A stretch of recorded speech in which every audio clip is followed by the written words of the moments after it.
Welcome to our YouTube channel DS Studio গল্পের জগতে আপনাদেরকে স্বাগত। নমস্কার বন্ধুরা, আমার চ্যানেলে আপনাদের সবাইকে স্বাগত। আমি আবারও চলে এসেছি আপনাদেরকে গল্পের জগতে নিয়ে যাব বলে।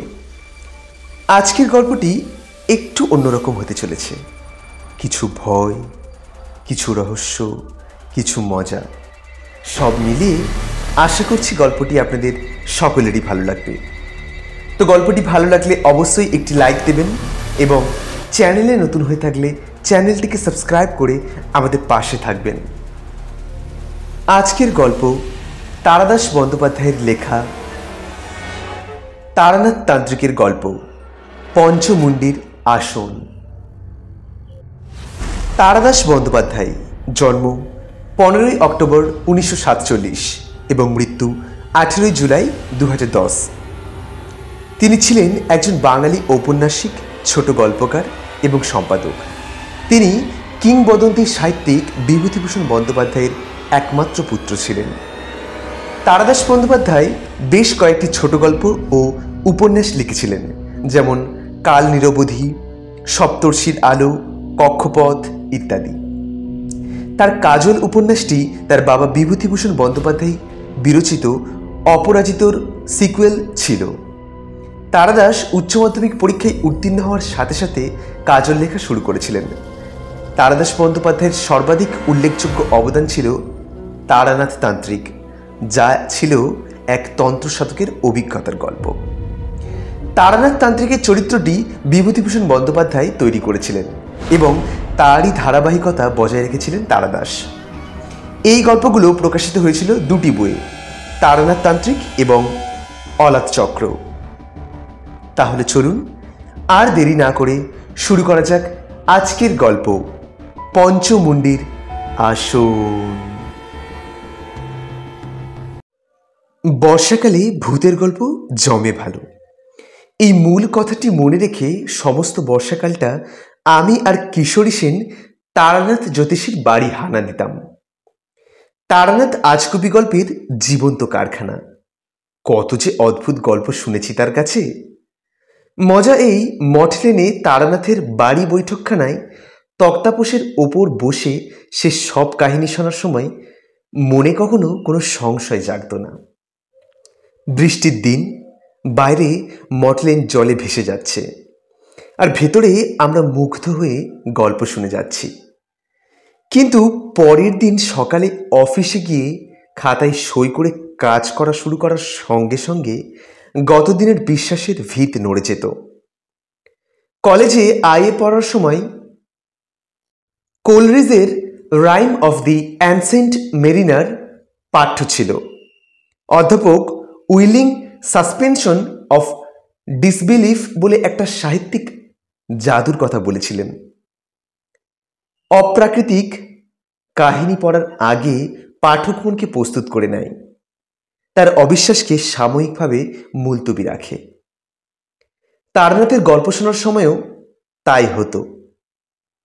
যে গল্প বলতে যাচ্ছি সেটাও শুনেছিলাম বৃষ্টির দিন, তবে বর্ষাকালে নয়, একেবারে খাস বসন্তে।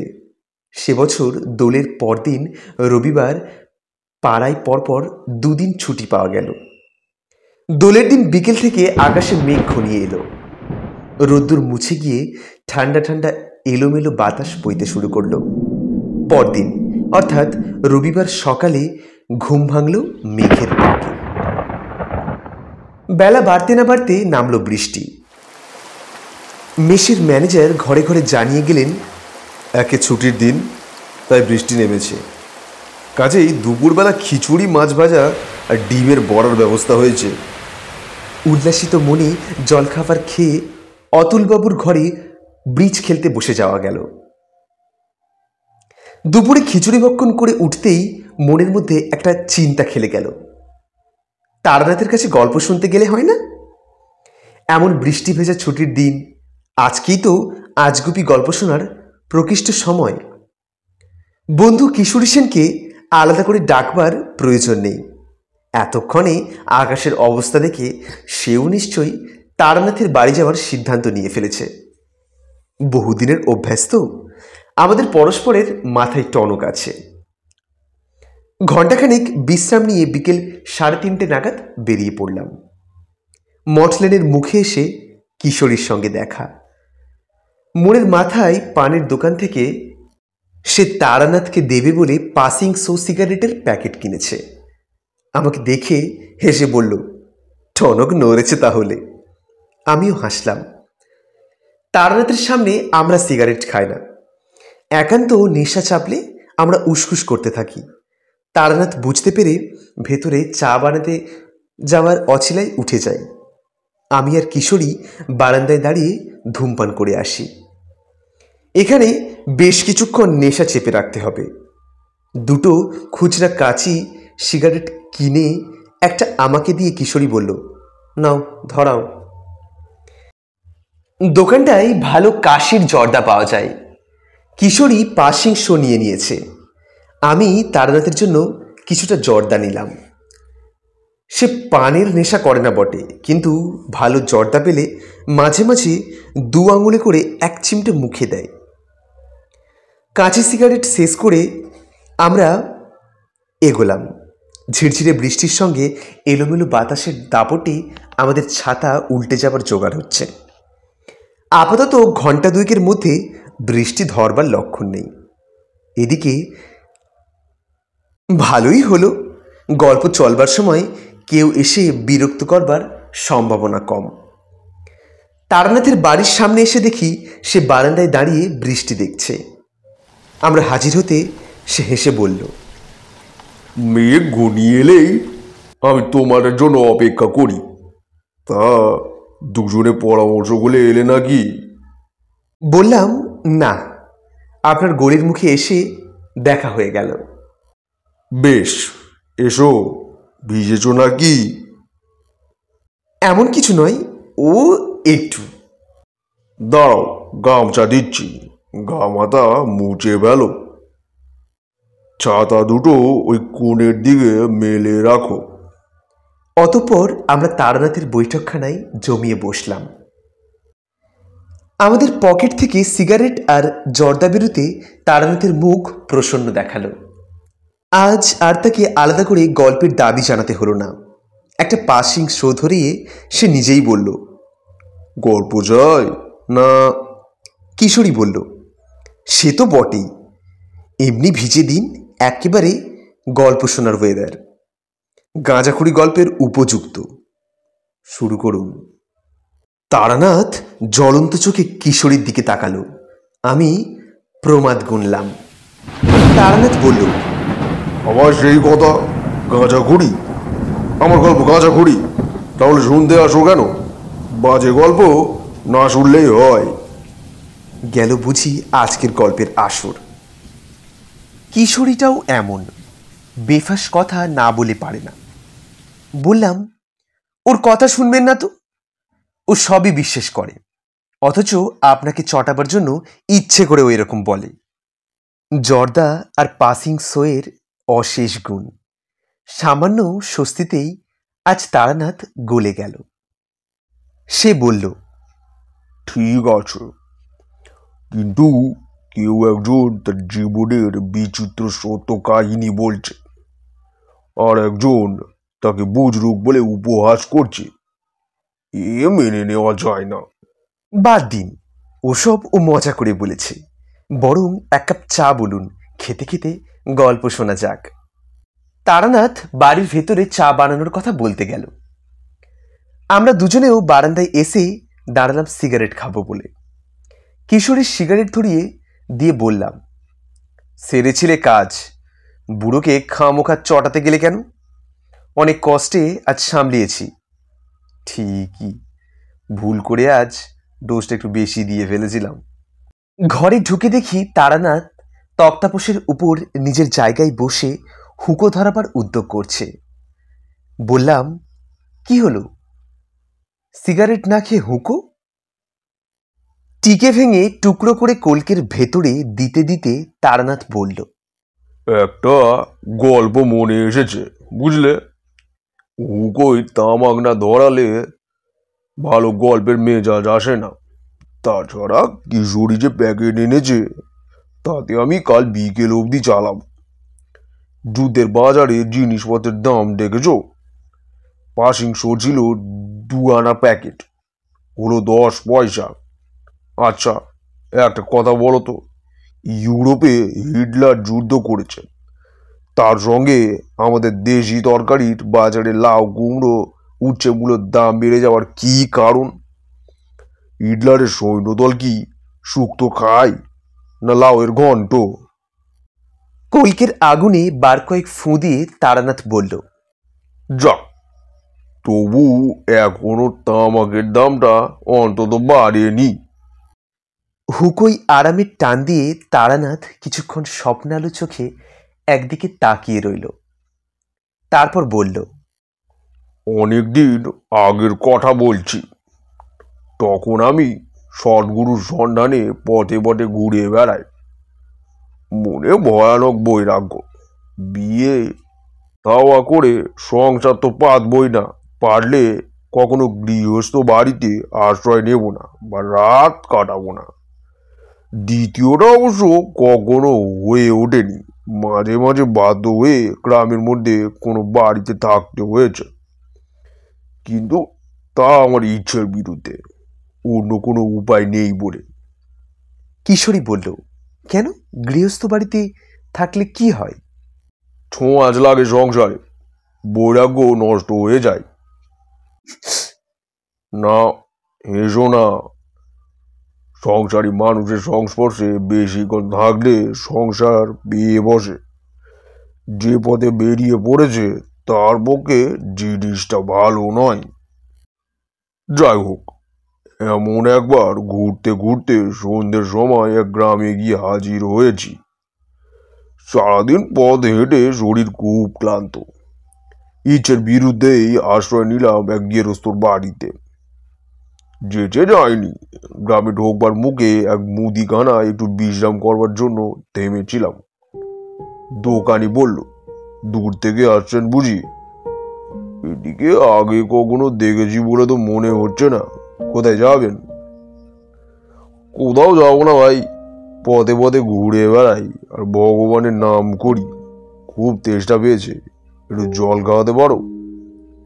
মুদি জিজ্ঞেস করলো, আপনারা? বললাম, ব্রাহ্মণ। সে লোকটি ব্যস্ত হয়ে বলল, কর্তা, আমরা কলু, আমাদের জল তো আপনার চলবে না। ওই কলসিতে জল আছে, বেলে মাটির কলসি, ঠান্ডা জল। নতুন মাটির ভাঁড় দিচ্ছি, নিজে গড়িয়ে খান। হেসে বললাম, তুমি ব্যস্ত হয়েও না, আমি অত কট্টর সাধু নই। কলসির পাশে তো বেশ ঝকঝকে করে মাজা কাঁসার ঘটি রয়েছে দেখছি। তুমি ওই ঘটি ধুয়ে আমাকে জল দাও, ভয় নেই। আমার জাত অত ঠুনকো নয়। জল খাওয়ার পর দোকানি আমাকে নতুন কলকেতে তামাক সেজে কলা পাতার ডাঁটি দিয়ে নল বানিয়ে ধূমপান করতে দিল। দোকানটি এক বিরাট কাঁঠাল গাছের তলায় ভারী নির্জন জায়গায়। মাথার ওপরে গাছের ডালে পাখি ডাকছে। অনেক দূর থেকে বোধহয় কোনো ঘর ফিরতির আকালে চড়া গলায় গান ভেসে আসছে। সামনের পথ আলো আঁধারিতে ভরে গিয়েছে। সব মিলিয়ে বেশ সুন্দর এক গ্রাম্য সন্ধ্যার ছবি। এখন মনে পড়লে বুকটা হু হু করে ওঠে। সেসব দিন আর ফিরবে না, বুঝলে? শুধু শহর বাজারে বলে নয়, এই আতিথেয়তা, সারল্য আর শান্তির ছবি গ্রামের দিকেও আর নেই। মহাকাল সব গিলে খেয়েছে। বৃত্তের মোহে আমরা চিত্তকে বড়ই উপেক্ষা করছি, বসে উঁকো টানছি। হঠাৎ দোকানি বলল, কর্তা, একটা কথা বলবো? বললাম, বলো। আপনি কি সন্ন্যাসী? হেসে বললাম, কি করে বুঝলে? আমার তো গেরুয়া নেই। গেরুয়া দরকার নেই ঠাকুর মশাই, সাধক মানুষ দেখলেই চেনা যায়। না, আমি সন্ন্যাসী নই, তবে পথে পথে ঘুরে বেড়াই বটে, সত্যিকারের সাধুর খোঁজ করি। একজন লোক ডাল আর নুন কিনতে এসেছিল। তাকে জিনিস দিয়ে দোকানি বলল, একটা কথা সাহস করে বলি বাবু, কি? আজও আপনাকে যেতে দেবো না, আমার বাড়িতে রাতটা থাকুন। প্রস্তাব মন্দ নয়, সন্ধ্যাবেলা যে গ্রামে পৌঁছেছি কোথাও না কোথাও তো থাকতেই হবে, কাজেই বললাম। আচ্ছা বেশ, থাকবো এখন। তখনকার লোকজন সব এইরকম ছিল, মানুষকে খাওয়াতে পড়াতে ভালোই বাসত সবাই, বিশেষ করে গ্রামের দিকে। কাঁচা টাকা পয়সা কারোর হাতে বিশেষ থাকতো না, কিন্তু ডাল ভাতটা সবার বাড়িতে ছিল। গাড়ি ঘোড়া যাতায়াত ব্যবস্থার এত উন্নতি তখন হয়নি। গ্রামের উৎপন্ন জিনিস গ্রামেই থাকতো, দামও সস্তায় ছিল। জিজ্ঞাসা করলাম, এ গ্রামের নামটা কি হে? দোকানি বলল, আগে খোলসে পোতা। আর তোমার নাম? আমার নাম সিদ্ধেশ্বর, সিদ্ধেশ্বর কুণ্ডু। আমরা কলু। আপনি দয়া করে যখন থাকতে রাজি হয়েছেন, আপনাকে কিন্তু নিজের রান্নাটা নিজেই করে নিতে হবে। আমাদের হাতের রান্না তো আপনার চলবে না, জোগাড় যন্ত্র সব আমিই করে দেব। আপত্তি করা নিষ্ফল বুঝে চুপ করে রইলাম।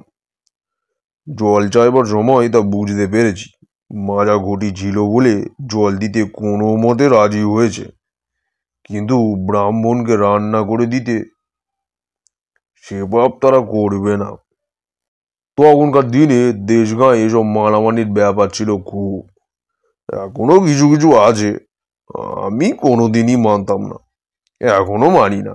বললাম, যা ভালো বোঝো করো, তবে আমার আপত্তি ছিল না, মনে রেখো।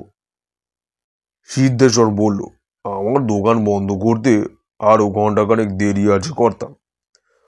আপনি ততক্ষণে বসে একটু মুড়ি বাতাসা খেতে খেতে গল্প করুন।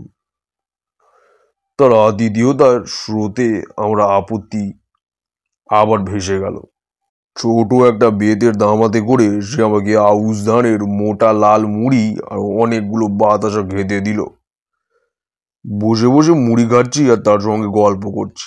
মাঝে মাঝে দু একজন খদ্দের ওই সামান্য সওদা করতে আসছে, তাদের কথাও শুনছি। সব মিলিয়ে ভারী সুন্দর বাংলাদেশের গ্রামের ছবি। শহরে বাস করতে আর ভালো লাগে না হে, নেহাল উপায় নেই তাই থাকা।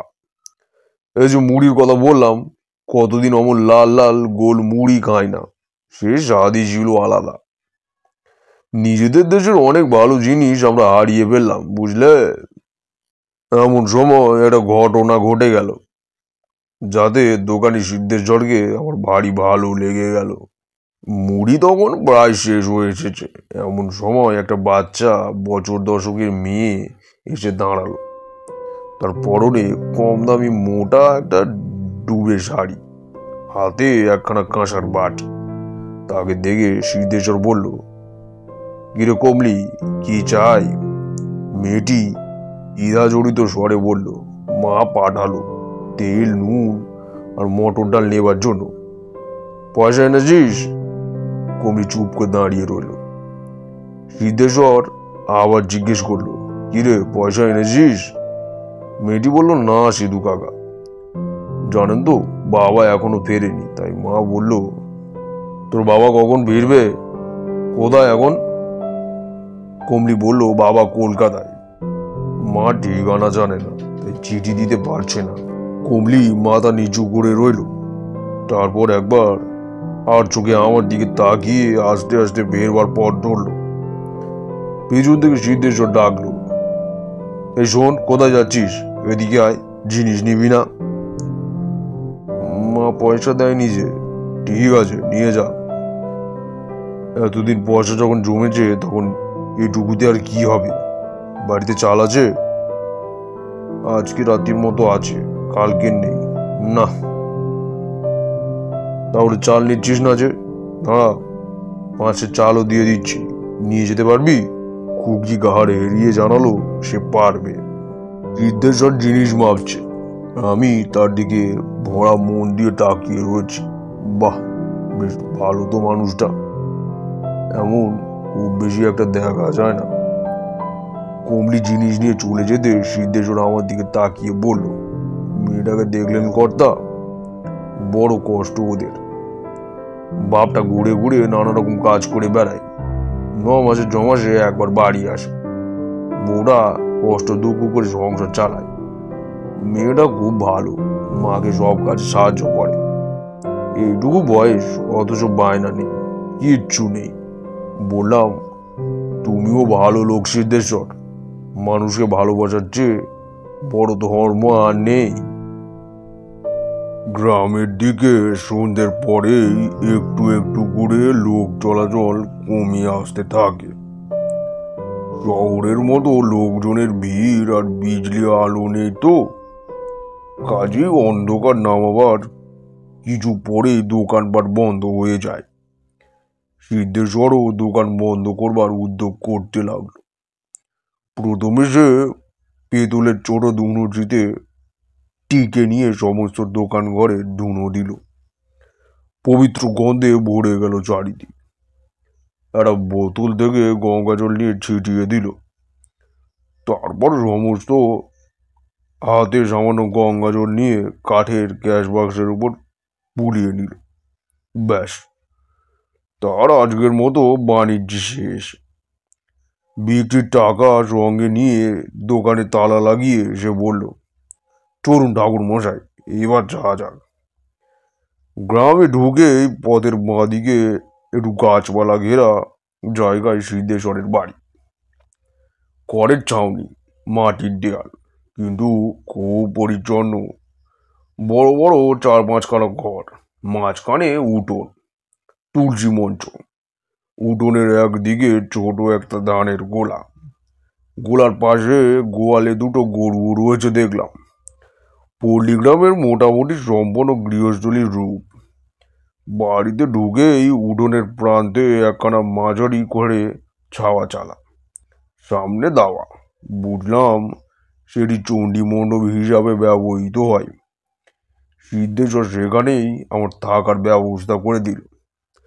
তার বাড়ির সকল ভারী অতিথি বৎসল।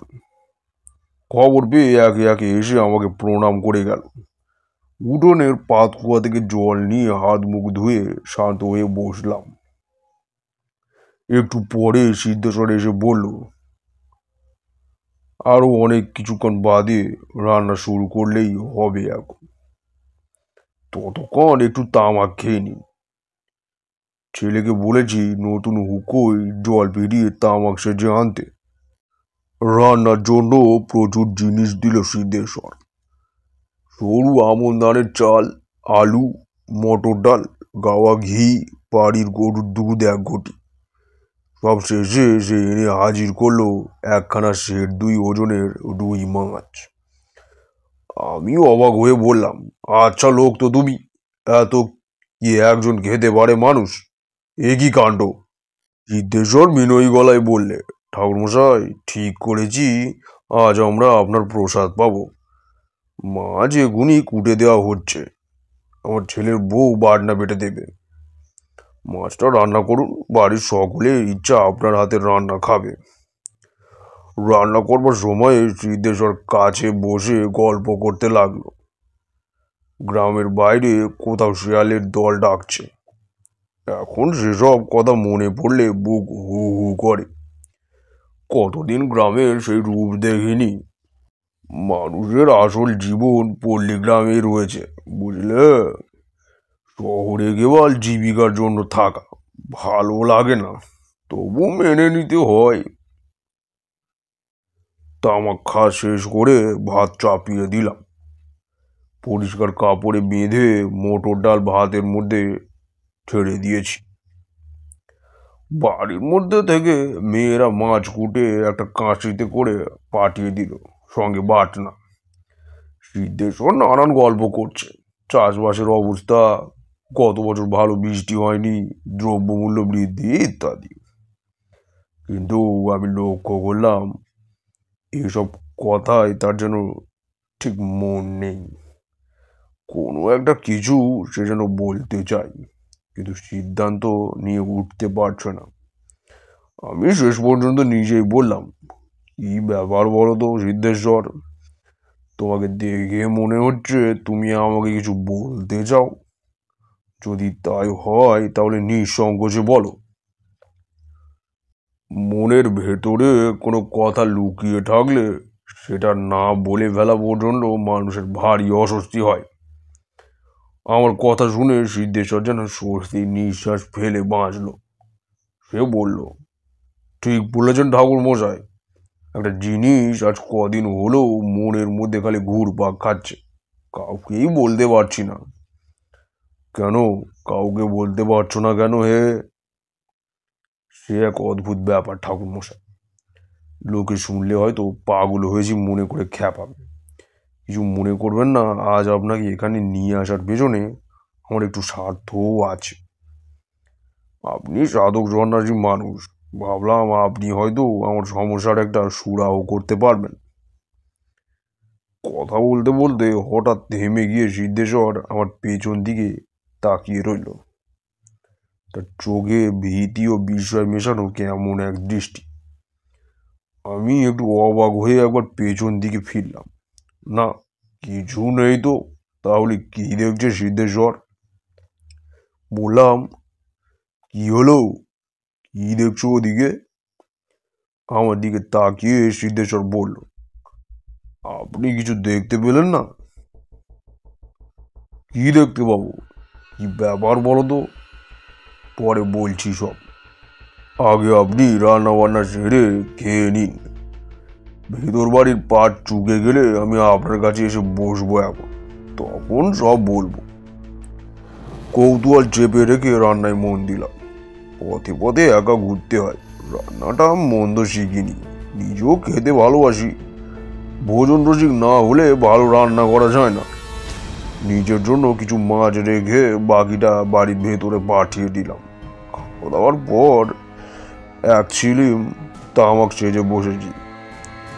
এমন সময় সিদ্ধেশ্বর এসে কাজে বসলো। বললো, ভেতরে মায়েরা আপনার রান্নার খুব প্রশংসা করছে ঠাকুর মশাই। কোথায় শিখলেন রান্না? হেসে বললাম, পথে কাটানো জীবনই শিখিয়েছে। কিছুক্ষণ তামাক টেনে বললাম, এবার বলো কি বলবে। পাড়াগায় রাত্রির নিঝুম হয়ে এসেছে। মৃদু হাওয়ায় কাঁপছে কেরোসিনের ডিবের শিকা।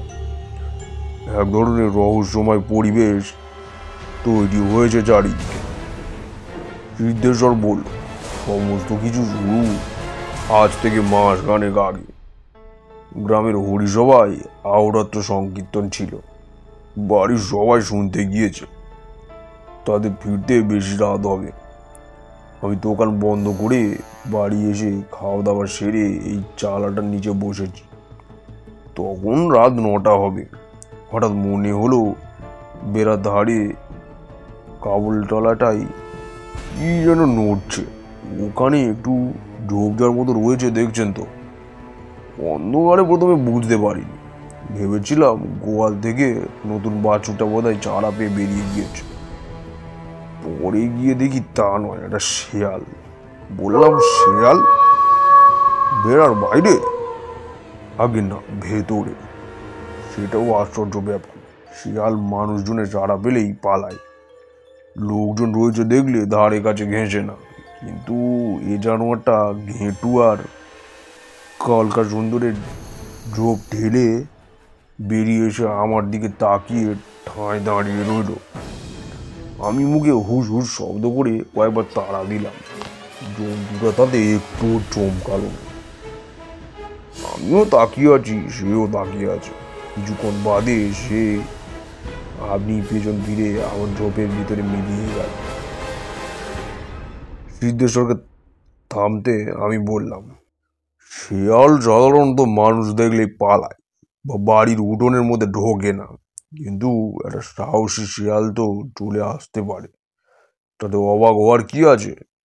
শুধু এই নয়, আরও ব্যাপার আছে ঠাকুরমশাই। শুনুন বলছি। কেবল ওই দিন না, শিয়ালটা পরপর 5 দিন এলো। তাতেও আমি ভয় পেতাম না। কিন্তু শেষ দিন একটা অদ্ভুত ঘটনা ঘটলো। আগে থেকে সেই দিন কয়েকটা ঢিল জোগাড় করে হাতের কাছে রেখেছিলাম। প্রাণীটা আসতেই একটা ঢিল নিয়ে তার দিকে ছুঁড়ে মারলাম। প্রথমটা লাগলো না, দ্বিতীয়টা বলে বিশ্বাস করবে না, শিয়ালটা শরীরের ভেতরে দিয়ে সোজা গেল চলে। কোনো কিছুতেই ঠেকলেন না। সিদ্ধেশ্বর চুপ করলো। দেখলাম তার চোখে মুখে ভীতির ভাব ফুটে উঠেছে। আমিও তখন একটা অপ্রাকৃত রহস্যের ঘ্রাণ পেয়েছি। বললাম, তুমি ভুল করনি তো? হয়তো তোমার ছাড়া ঢিল গায়ে না লেগে পাশ দিয়ে বেরিয়ে গেছে।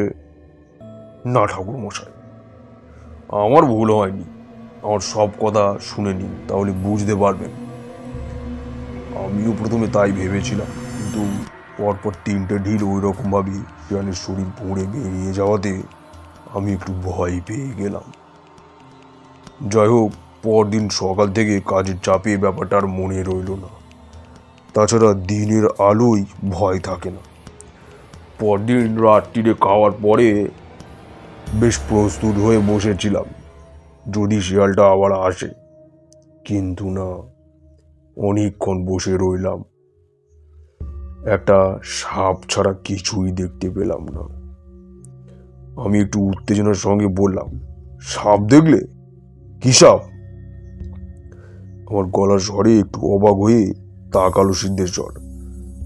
বলল, কি সাপ বলতে পারবো না ঠাকুর মশাই, জায়গাটায় তো আলো নেই, তবে বেশ মোটা। আচ্ছা, বলো তারপর কি হলো?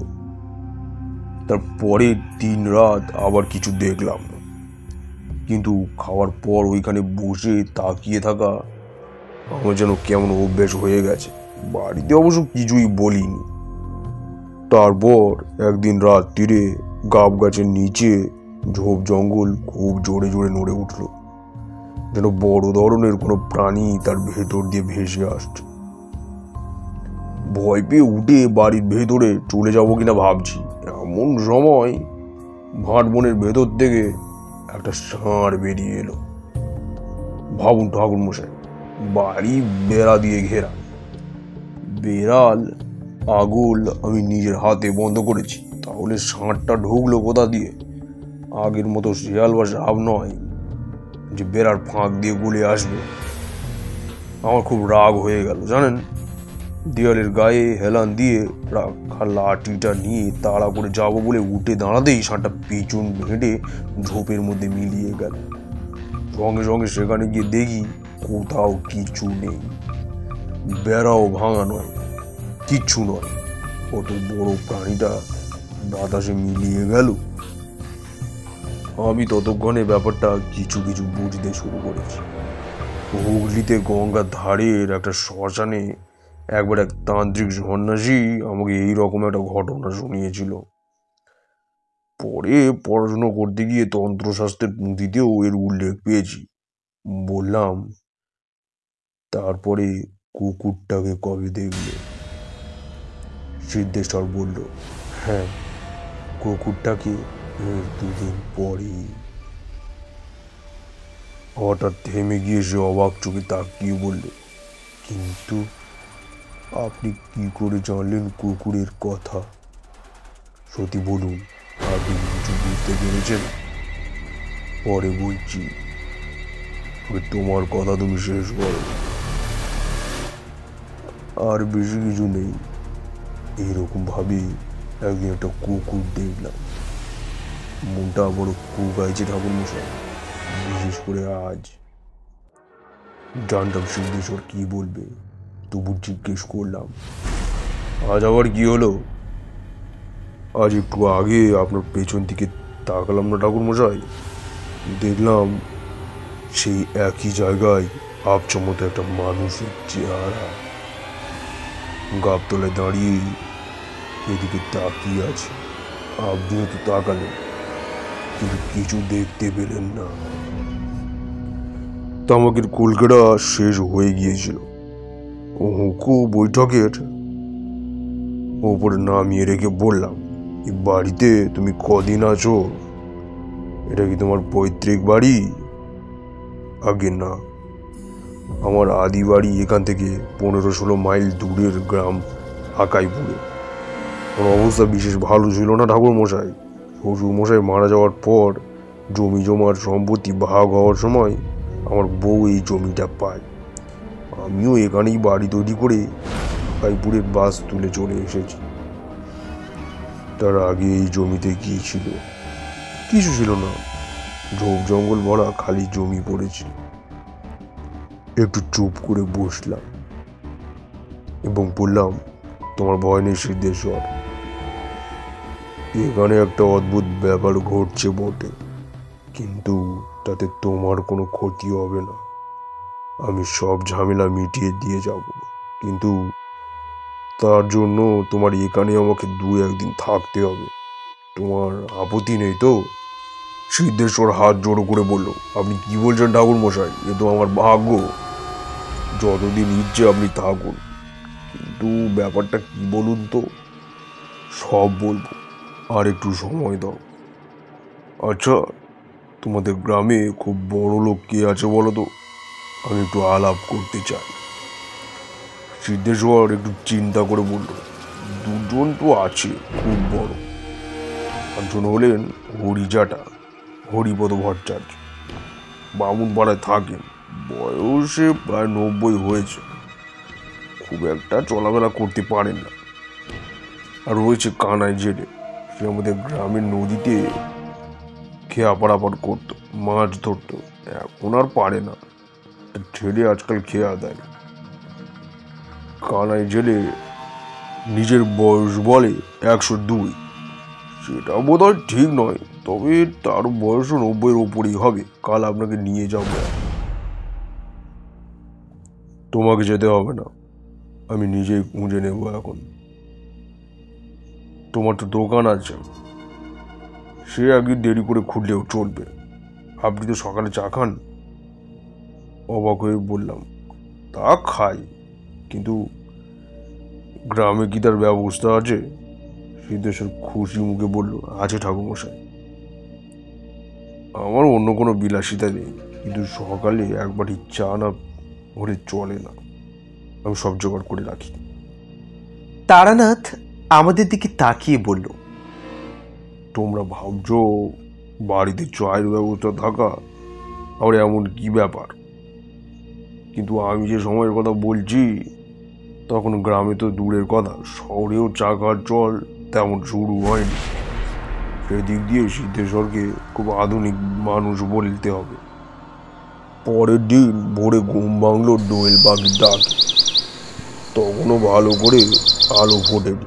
চণ্ডী মণ্ডপের পাশে একটা ঝাঁকড়া ডুমুর গাছের ডালে বসে গান গাইছে পাখিটা। এখনো যেন গান সেই মিষ্টি ডাক ভেসে আসছে।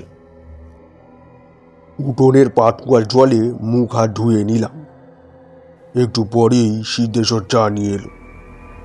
সে বেচারি ভেবেছে আমি সাধক সন্ন্যাসী মানুষ, আমাকে কি আর তারের ব্যবহার করা পাত্রে চা দেওয়া উচিত হবে?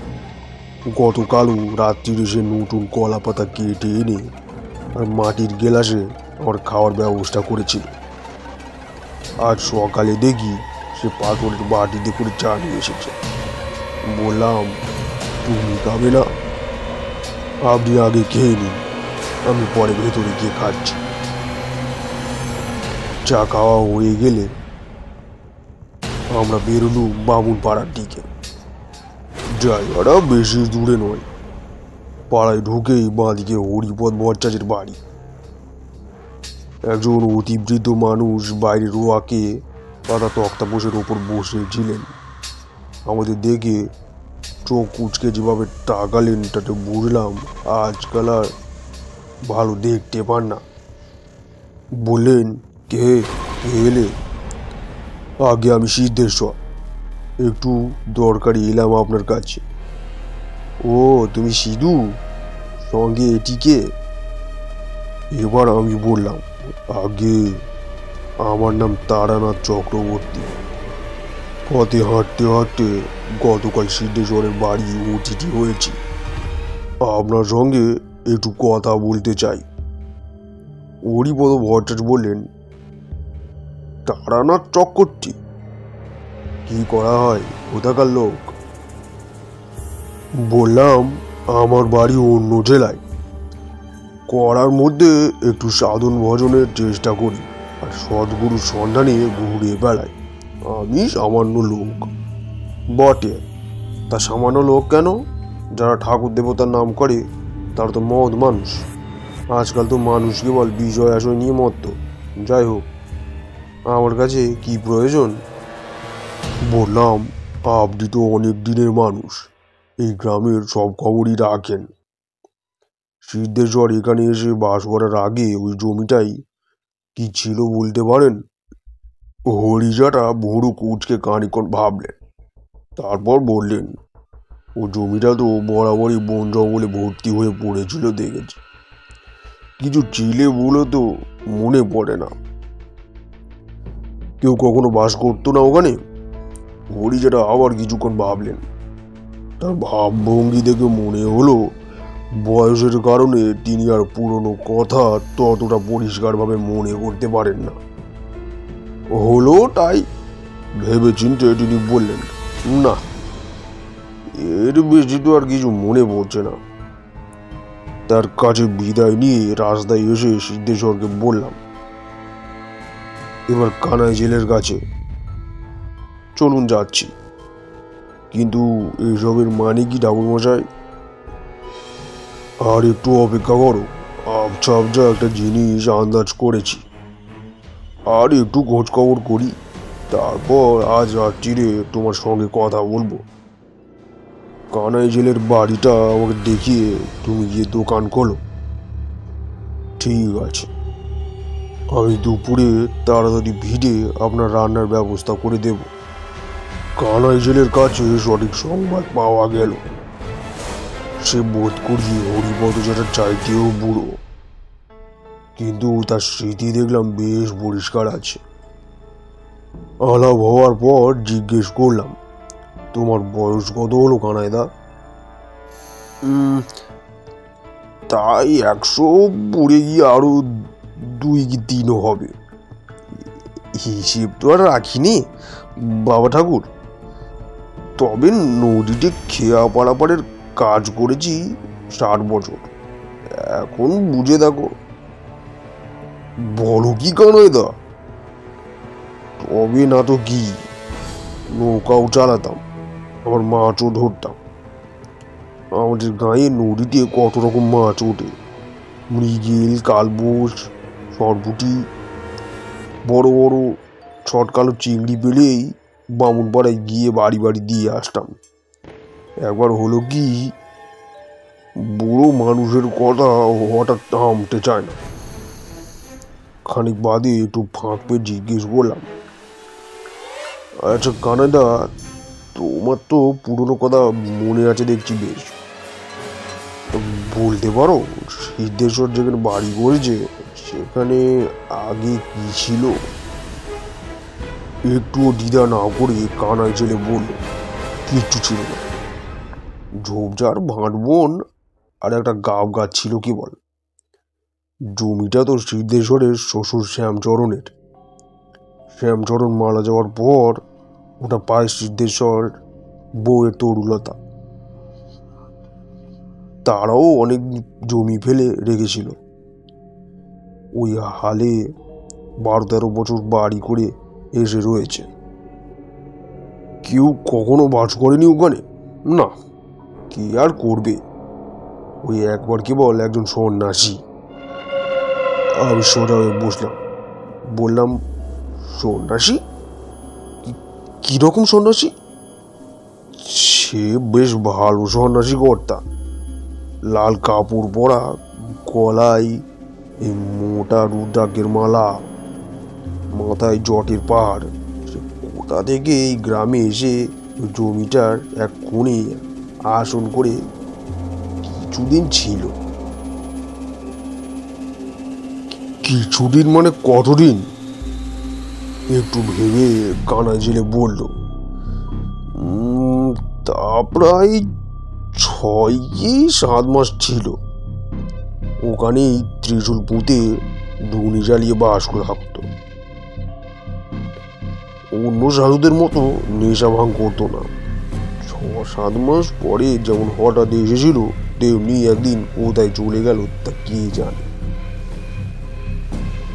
এইসব কতদিন আগের কথা কানাই দা? এ বহুদিন হলো। ধরো আমার তখন 40 বছর বয়স, তার মানে প্রায় 60 কি 62 বছর আগের ব্যাপার। অবশ্য কানাই জেলে যদি তার বয়স ঠিকঠাক বলে থাকে। বললাম, হিসেব ঠিক বলছো তো? ঠিক মনে আছে? আছে কর্তা। ওই সময় তো আমার রামচরণ হারিয়ে যায়, খুব দুঃখ পেয়েছিলাম, তাই ভুলিনি। রামচরণ কে? তোমার ছেলে? হেসে উঠে কানাই ছেলে বলল, না না, ছেলে কেন হবে, সে ছিল আমার কুকুর। কি হলো তার? সেটাই তো বুঝতে পারলাম না। ওই সন্ন্যাসীটা আগড়ার কাছে ঘুর ঘুর করতো, তারপরে একদিন তাকে আর খুঁজে পাওয়া গেল না। কি যে হলো কর্তা, কুকুর কখনো মালিককে ছেড়ে যায় না। অনেকদিন অপেক্ষা করছিলাম, কিন্তু রামচরণ আর ফেরেনি। আমার মনে তখন ধুয়ে ধুয়ে চার করে নিয়েছি। উঠে দাঁড়িয়ে বললাম, আজ তাহলে আসি কানাই দা। খুব ভালো লাগলো তোমার সাথে গল্প করে। কেবল একটা প্রশ্ন, ওই সন্ন্যাসী ঠাকুর যে আসন করে বসেছিল সেটা জমির কোন জায়গায়? গাবতলাটাই করতাম, গাব গাছটা যেখানে আছে। আচ্ছা, চলি তাহলে, আবার এদিকে এলে হয়তো দেখা হবে। সেদিন রাত্রিরে খাওয়া দাওয়ার পর সিদ্ধেশ্বর এসে আমার কাছে বসলো, তার চোখে সব প্রশ্ন দৃষ্টি। বললাম, তোমার বাড়িতে সব যা ঘটছে তার অর্থ আমি বুঝতে পেরেছি। ভয় নেই, সব ঠিক হয়ে যাবে। সমস্ত ব্যাপার বলবার আগে তোমাকে একটা কথা জিজ্ঞেস করি। তুমি কি কোনো অজুহাতে তোমার বাড়ির সবাইকে 2-4 দিনের জন্য অন্য কোনো জায়গায় পাঠাতে পারবে? অবাক হয়ে সিদ্ধেশ্বর বলল, বাড়ির লোকজনকে? কেন বলুন তো? দরকার আছে। শোনো তাহলে বলি।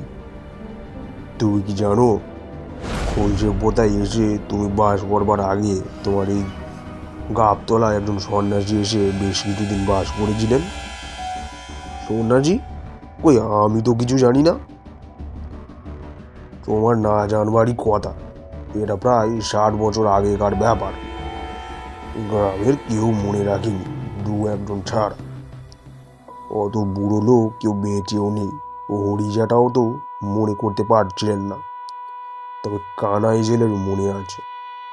তার কাছেই জানলাম ওই সন্ন্যাসী ছিলেন একজন তান্ত্রিক সাধক। গাবতলায় তিনি পঞ্চমুণ্ডির আসন করে বসেছিলেন। 6 কি 8 মাস ওই আসনে সাধনা করেছিলেন। সিদ্ধেশ্বরের মুখ ফ্যাকাশে হয়ে গেল। সে বলল, কি সর্বনাশ, পঞ্চমুণ্ডির আসন? ভয় পেও না, এ আসন পবিত্র, এতে কারো ক্ষতি হয় না। কিন্তু নিয়ম হচ্ছে সাধনা শেষ হলে আসন ভঙ্গ করে দিতে হয়। এই সন্ন্যাসী তা করেনি, হয়তো জানতেন না কিংবা গ্রাহ্য করেনি। পঞ্চমুণ্ডির আসন কিভাবে প্রতিষ্ঠা করতে হয় জানো? 5টা মানুষের মাথার খুঁড়ি লাগে, তাই না? সাধারণ লোকে তাই জানে, কিন্তু অন্যভাবেও হয়। 5টা মানুষের মাথার খুঁড়ি জোগাড় করা কঠিন, তাই শিয়াল, সাপ, কুকুর, ষাঁড় আর একটা মানুষের খুলি দিয়েও আসন করা যায়। তুমি বুঝবে না। যোগিনীতন্ত্রম নামে একটা পুঁথি আছে, তার 5ম পটলে মানে অধ্যায় লেখা আছে, শিবা সর্পসারমেয় বৃষভানাং মহেশ্বরী নরমুণ্ডং তথা মধ্যে পঞ্চমুণ্ডানি হীরিতম। বিষণ্ণ মুখে সিদ্ধেশ্বরী বলল, আগে ঠিক বুঝলাম না। আমি যা বললাম সেটাই সংস্কৃতে লেখা আছে। ওই গাবতলায় 5টা কুড়ি পুঁতে আসন করা হয়েছিল। সেই কুড়িগুলো এখনো ওইখানে মাটির তলায় রয়ে গিয়েছে। সাধু আসন ভঙ্গ করেনি বলে ওই 5টা প্রাণীরাও মুক্তি হচ্ছে না। যে কোনো সাধকের পক্ষে এটা খুব অন্যায়। নিজের সাধনা শেষ করে চলে গেল, কিন্তু জীবগুলো মুক্তির ব্যবস্থা করে গেল না। সেই জন্যই ওই প্রাণীরা তোমাকে দেখা দিয়ে তাদের করুণ অবস্থার কথা জানাচ্ছে। মাটি খুঁড়ে কুড়িগুলো বের করে নদীর জলে বিসর্জন দিলে ওদের আত্মার মুক্তি হয়ে যাবে। বিস্ময়ে সিদ্ধেশ্বরের চোখ গোল হয়ে উঠেছে। সে বলল, তাই যদি হয় তাহলে এরা আরও আগে দেখা দিল না কেন? আমি তো অনেকদিন এই গ্রামে বাস করছি। খুব গুরুত্বপূর্ণ এবং বুদ্ধিমানের মতো প্রশ্ন করেছো সিদ্ধেশ্বর। বললাম, ব্যাপারটা নিয়ে আমিও ভেবেছি, বুঝলে। আমার বিশ্বাস এর পেছনে তোমার ভাগ্য দেবতার হাত রয়েছে। এর আগে যদি তুমি এদের দেখা পেতে তাহলে কেবল ভয়ই পেতে, এসবের মানিয়ে বুঝতে পারতে না, কোনো প্রতিকারও করতে পারতে না। তোমার বাড়িতে আমি এসে অতিথি হব এটা স্থির হয়েই ছিল। হয়তো ঈশ্বরই ঠিক করে রেখেছিলেন। তার 1 মাস আগে থেকে তুমি প্রাণীগুলিকে দেখতে শুরু করেছো। আমিও এসে বললাম, সব শুনলাম, এবার তাদের মুক্তি উপায় হয়ে যাবে। সিদ্ধেশ্বর বলল, তার জন্য এতদিন অপেক্ষা? এইসব কি করাই ঠাকুরমশাই? একটু চুপ করে থেকে বললাম, জানি না সিদ্ধেশ্বর, তবে সেটা জানবার জন্যই তো পদে পদে ঘুরি।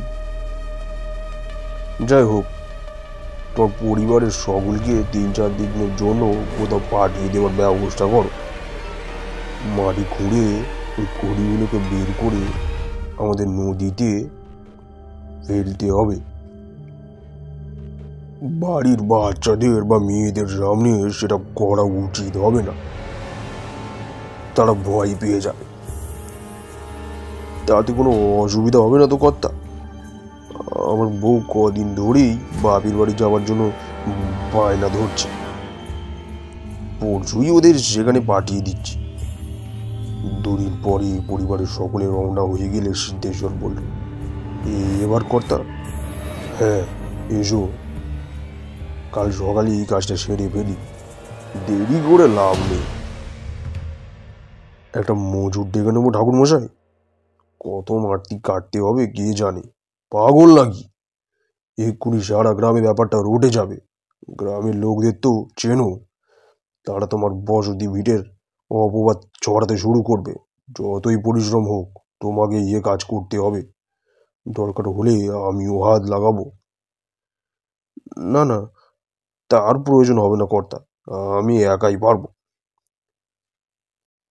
পরের দিন সকাল থেকে সিদ্ধেশ্বর কোদাল আর নিড়ানি নিয়ে কাজে লেগে গেল।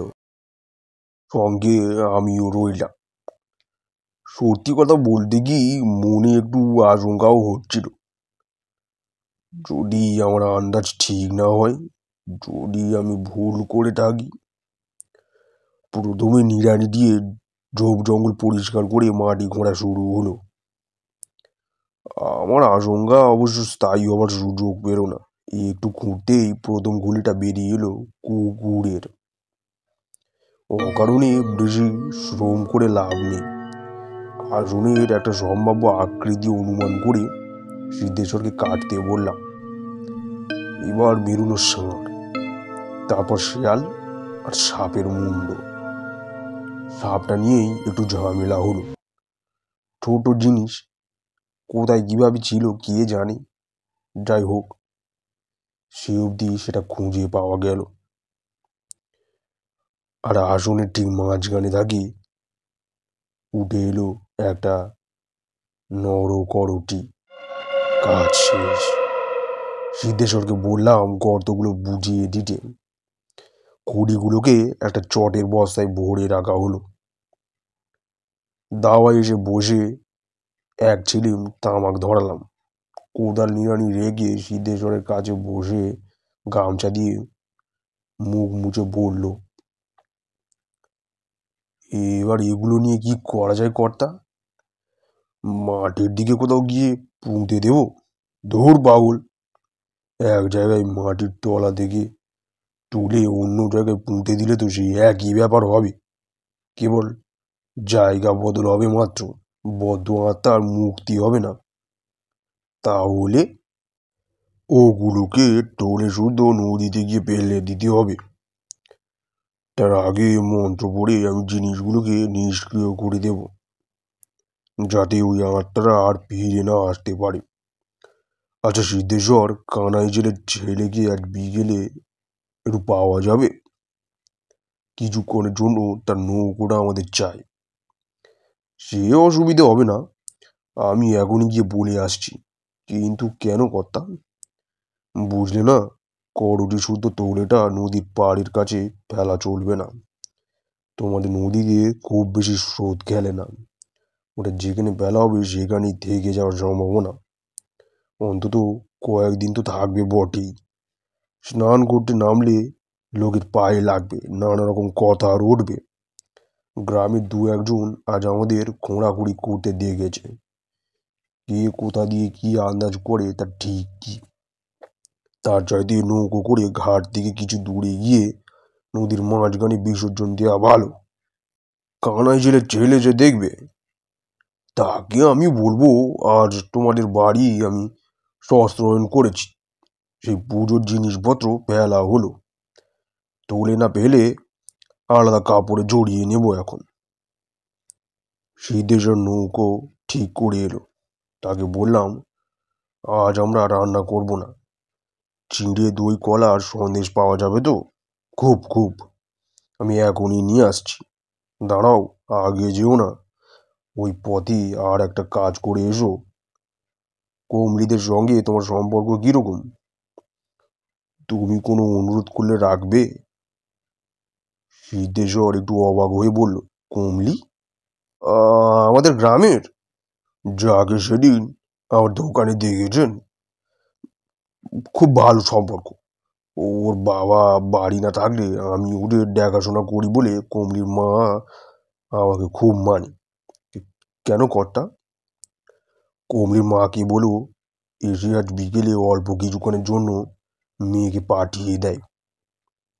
বলো যে দুপুরে তোমার বাড়ি একটা পুজো হয়েছে, তার জিনিসপত্র কোনো বাচ্চা মেয়েকে দিয়ে নদীতে ফেলতে হবে, তাই ওকে একটু চাই। আমাদের দিকে তাকিয়ে তারানাথ বলল, এটা কেন করলাম জানো? বদ্ধ জীবারটাকে মুক্তি দেওয়া মহাপুণ্যকর্ম। যে করে তার সব দিকে খুব উন্নতি হয়। তাই ভাবলাম কমলিদের খারাপ অবস্থা যাচ্ছে, দেখি না যদি মঙ্গল হয়। কমলির মা সরলা গ্রাম্য বধূ, সে কোনো প্রশ্ন না তুলে মেয়েকে পাঠিয়ে দিল। নৌকো ছিল গ্রামের ঘাটে বাঁধা, সবাই মিলে নৌকোয় উঠলাম। চারিদিকে বিকেলের শান্ত পরিবেশ, নদীর জলে সামান্য স্রোতের টান। গ্রাম থেকে আধ মাইলটাক এসে আমার নির্দেশে কমলি কাপড়ের বুঁদেটা জলে ফেলে দিল। মনে মনে বললাম, পুণ্যের কাজ করলে সুখী হও মেয়ে। পরের দিনই আমি আবার পথে বেরিয়ে পড়ি। বহুদিন আর কলসে পোতা বা সিদ্ধেশ্বরের খবর রাখতাম না। 8-10 বছর পরেই একবার বড় বাজারে পথে সিদ্ধেশ্বরের সঙ্গে দেখা। সে ব্যবসায় খুব উন্নতি করেছে, বড় গোলদারি দোকান রয়েছে গঞ্জের বাজারে। আমাকে প্রণাম করে বলল, সবই আপনার দয়ায়, আর কোনোদিন সে ওসব দেখেনি। আমাকে বললাম, কমলি কেমন আছে, তার কি খবর? সিদ্ধেশ্বর বলল, কমলির খুব ভালো খবর কর্তা। তার বাবা এখন একটা ব্যবসা করে, ভালো রোজগার। দেখতে দেখতে কেমন করে যে উন্নতি করে ফেললো। কমলির বিয়ে হয়ে গেছে, পাত্র খুব ভালো, কমলি সুখে আছে। তো বন্ধুরা, আজকের গল্পটি এখানেই শেষ হচ্ছে। আশা করছি গল্পটি আপনাদের সকলেরই ভালো লাগবে। তো গল্পটি ভালো লাগলে অবশ্যই একটি লাইক দেবেন এবং চ্যানেলে নতুন হয়ে থাকলে চ্যানেলটিকে সাবস্ক্রাইব করে আমাদের পাশে থাকবেন। তো বন্ধুরা, আজকের মতো এখানেই শেষ করছি। দেখা হচ্ছে পরের গল্পেতে। নমস্কার।